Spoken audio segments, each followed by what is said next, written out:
Unsa may sayop nako atong pagpaninda lang. Mao ni siya sayop nako lang.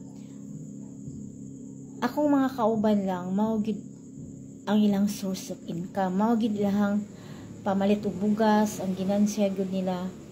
Nya ako lang mubaligya ra kog barato. So sayop to siya lang. Unsay tawag niya ng batasana lang. Sa ako it's bad jud lang. Kay ako lang maninda ko barato, musugot ra po kog mobalik sa puhunan. That's pride, no? Pride. Mo yang wa koy angay. Pride ra to naho. And musugot ang mobalik sa puhunan. Dayon kay dili naman ako kung bana na juga buhi na ako, gitagaan lang ko kay para naalang jud koy lingaw-lingaw.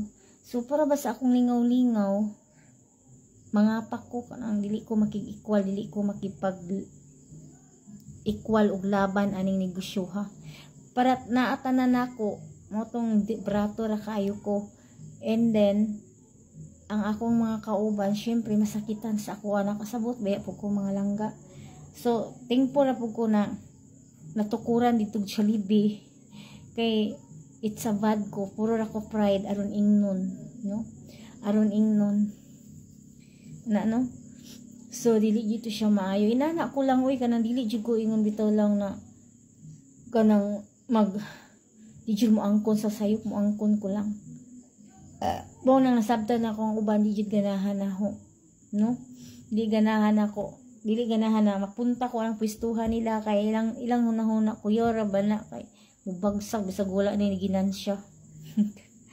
So mo na siya lang inana ang nahitabo nako. So sa tanan I am very sorry mo to siyang ma-feel po na-realize bitaw ko sukad na naundang ko lang o paninda na realize na ko lang na kuan lang mao di po nang malaing gid pud ang tao sa ako. So pero dili na ko to balikon lang oy. May ra pud uy na kuan nahinay ko didto speak